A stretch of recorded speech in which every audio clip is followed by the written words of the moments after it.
Hey guys, मैं आप सभी का वेलकम करता हूँ जुत्सु काइसन की एक और न्यू वीडियो में। और आज के इस वीडियो में हम रिव्यू करने वाले हैं चैप्टर नंबर 205। हमने पिछले चैप्टर 204 का रिव्यू नहीं किया था बिकॉज उसमें सिर्फ फाइट थी और कुछ खास रिवील नहीं हुआ था, but compare to that chapter number 205 is very good. So now we are wasting any more time, intro लगा दो।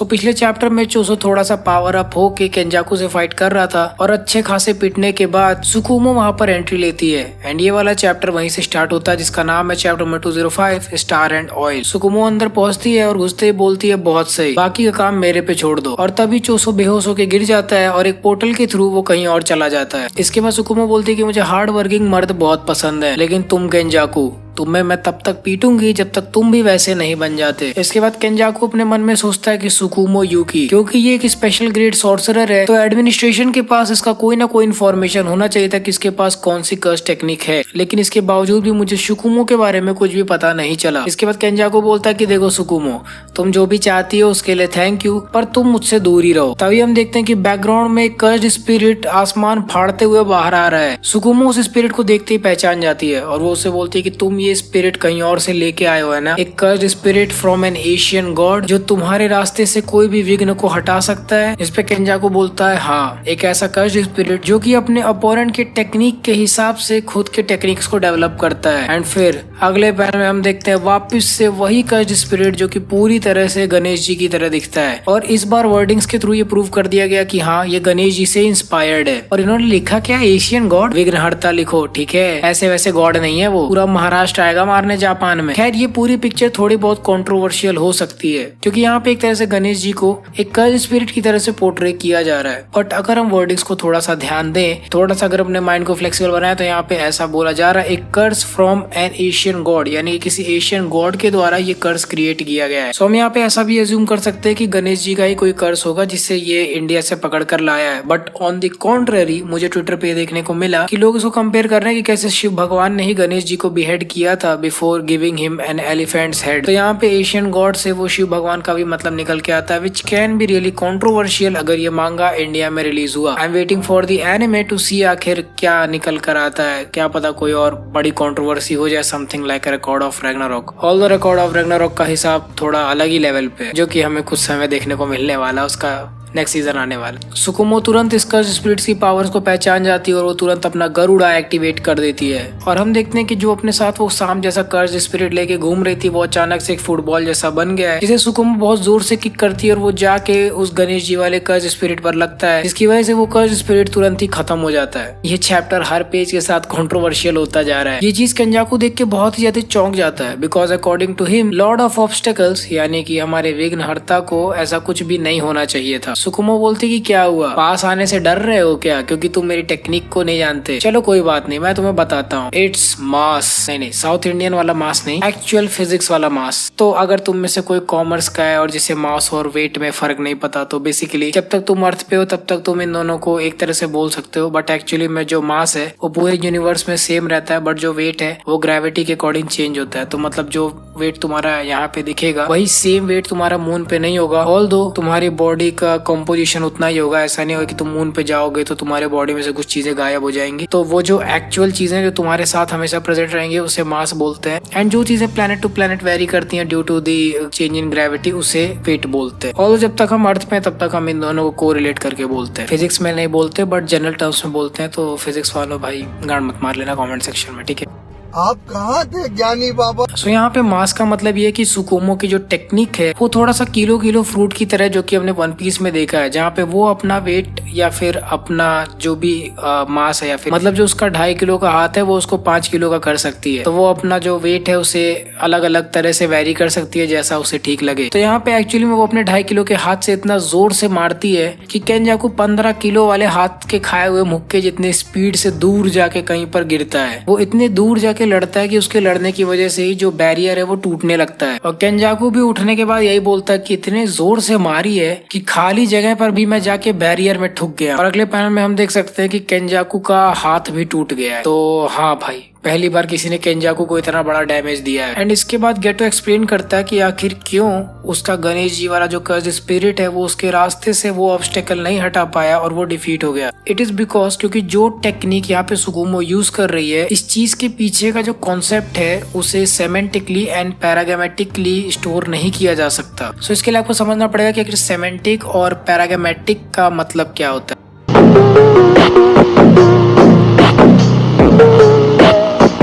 ठीक है, तो यहाँ पे सबसे पहले आप कोई कॉन्सेप्ट उठा लो। फॉर एग्जांपल रेड, तो रेड का जो फिजिक्स है उसके हिसाब से एक ऐसा कलर जिसका वेवलेंथ 625 नैनोमीटर से लेके 740 नैनोमीटर तक होता है। मतलब रेड कलर की यही रेंज होती है लाइट में जो हम देख सकते हैं। ठीक है, तो ये जो वेवलेंथ है ना, ये इसका सेमेंटिक होगा। इसका पैराग्रामेटिक ये होगा कि यानी कि आप मान लो जो रेड कलर का डॉट होता है जापान के फ्लैग में, या फिर आपके पास कोई रेड कलर का बॉल होगा, कलर ऑफ लूफी के शर्ट का जो कलर हो गया, तो ये सारी चीजें पैराग्रामेटिक है। लेकिन यहाँ पे सुकुमो की जो एबिलिटी है, ना तो उसके पीछे कोई सेमेंटिक है, यानी कि ना तो हम उसे डिफाइन कर सकते हैं, ना तो उसके पीछे कोई पैराग्रामेटिक है, यानी कि ना तो हम उससे दुनिया में किसी भी चीज से लाइक इम्प्लीमेंट कर सकते हैं। जैसे कि रेड कलर को आप बना सकते हो, दिखा सकते हो, बट सुकुमो की जो एबिलिटी है यानी कि मास को वेरिएबल बनाना, वर्चुअल मास को लेके आना, वर्चुअल वेट को अपने अंदर डालना, वो चीज हम नहीं दिखा सकते। ये जो पूरा कॉन्सेप्ट है सुकुमो की एबिलिटी का, ये चीज वो गणेश जी वाला जो कर्ज स्पिरिट था, जिसका जो मेन पावर था जो कि विघ्नहर्ता वाला सिस्टम था, वो चीज हो ही नहीं पाया क्योंकि उसने उस विघ्न को आइडेंटिफाई ही नहीं कर पाया। एंड इसके बाद सुकुमो भी अपनी टेक्निक को रिवील कर देती है कि उसकी कस्ट टेक्निक है वर्चुअल मास को अपने बॉडी में पजेस करना, जिसका नाम है बम्बाए। यहाँ पे केंजाकू भी जब बैरियर से वापस आता तो अपने हाथ को हील करते हुए सोचता है कि इवन दो उसने अपने अंदर मास बढ़ाया है फिर भी उसकी स्पीड कम नहीं हुई है, जिसका मतलब ये है कि जो भी मास उसने ऐड किया है अपने अंदर उसका कोई असली इफेक्ट नहीं पड़ता सॉर्सरर के ऊपर। इट मीन्स कि उसके पास वर्चुअल मास है। सो वर्चुअल मास में आपको बहुत इजी वे में समझाऊं तो आप ऐसे समझ लो कि जब आप पानी में अपना हाथ वगैरह ऐसे पुश करते हो तो आपको ऐसा लगेगा कि नीचे से भी कोई फोर्स आ रही है, जिसकी वजह से आपको अपना जो मास है वो कम लगेगा। So that is called the virtual mass. By virtual mass का कॉन्सेप्ट ना बहुत हार्ड है, अगर किसी को सच में पता तो यार कमेंट सेक्शन में डाल देना, ठीक है। इसके बाद गेटो अपने मन में बोलता कि क्योंकि ये लड़की कोई भी कॉन्सेप्ट को मानती नहीं है, मतलब इसकी जो एबिलिटीज है वो किसी भी टाइप के कॉन्सेप्ट को एक्सेप्ट नहीं कर रही हैं, तो इसका मतलब ये है कि कोई भी हाई ग्रेड का कर्स जो भी इसके पास है शिबुया के बाद, उसे ये यूज नहीं कर सकता और ये बंदा खुद इस जंगली शेरनी को हंट नहीं कर सकता। इसके बाद सुकुमो को भी रियलाइज होता है कि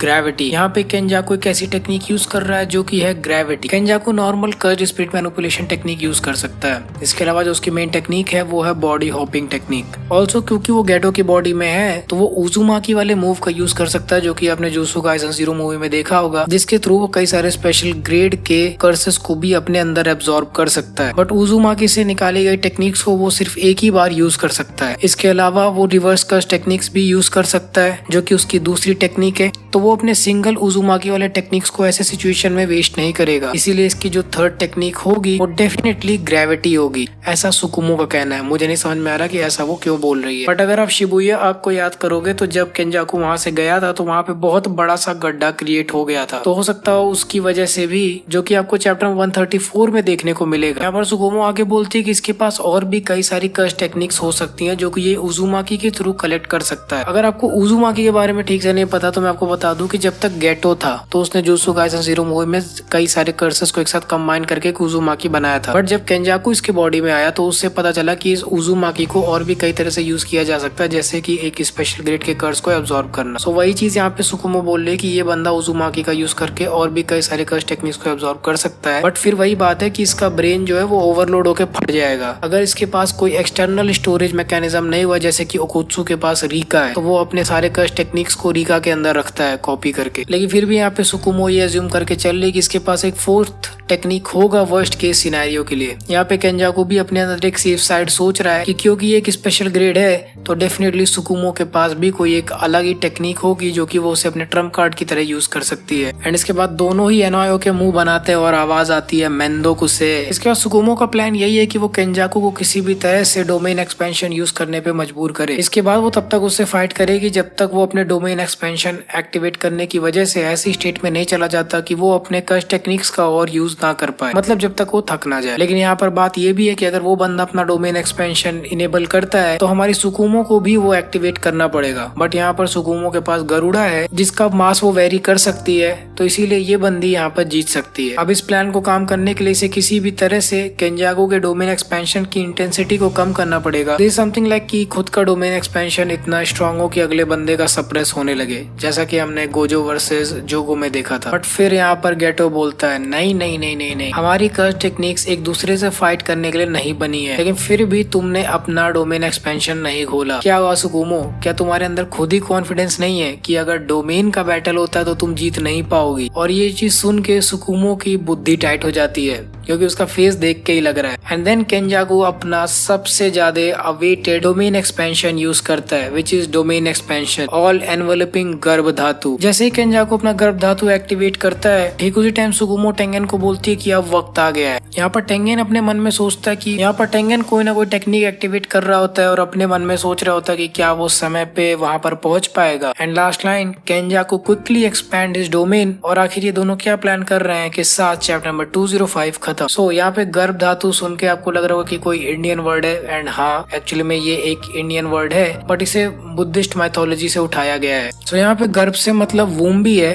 और ये जो गर्भ धातु है ये एक्चुअली में वूम रिल्म को रिप्रेजेंट करता है, जो कि मेटाफिजिकल स्पेस है इन दी बुद्धिस्ट टीचिंग। और यहाँ पर 5 अलग अलग बुद्धास होते हैं, जिसमें से एक सेंटर में और बाकी सारे अलग अलग साइड्स को मतलब देखते हैं, यानी कि नॉर्थ ईस्ट, वेस्ट और साउथ में। और यहाँ पर भी आप केंजाकू के टेक्निक में देख सकते हो कि आपको 3 तो सामने दिख ही रहे हैं, और जिस तरह से अरेंज है उसके हिसाब से 2 और पीछे होंगे, यानी कि 5 यहाँ पर भी मौजूद हैं। So this is adopted from the Buddhist teachings. और यहाँ पर इसको इसीलिए उठाया गया क्योंकि केंजाकू ने ऑलरेडी कर्स्ड वूम पेंटिंग वाला कांड करके रखा है, तो काफी हद तक उससे ये चीज मैच करती है, इसीलिए यहाँ पे इसको इम्प्लीमेंट करने की कोशिश की गई है, जो कि सच में देखने में बहुत ही भयंकर लग रहा है। आप सभी लोग का इस चीज के पीछे क्या रिएक्शन और आपको इसके बारे में क्या पता है, मुझे कमेंट सेक्शन में जरूर बताना। बिकॉज बुद्धिस्ट माइथोलॉजी या फिर बुद्धिस्ट टीचिंग को स्टडी करना बहुत ही मुश्किल है, एंड स्पेशली उसको एक्सप्लेन करना without knowing the entire thing काफी ज्यादा हार्ड पड़ जाता है। So guys that was it for the chapter number 205। I hope आपको मेरी ये वाली वीडियो पसंद आई होगी। वीडियो को लाइक कर देना, सब्सक्राइब कर देना। चेकआउट वेरलिन का क्लोथिंग, बहुत ही गजब के कपड़े हैं वो, ठीक है, ट्रस्ट करो मेरे ऊपर, ट्रस्ट करो, अपने घर का सामान है। एंड अपने चैनल को सब्सक्राइब करो ताकि आप ऐसे और गजब के कंटेंट को एंजॉय कर पाओ। मैं आपसे मिलूंगा अगले वीडियो में। So until the next video,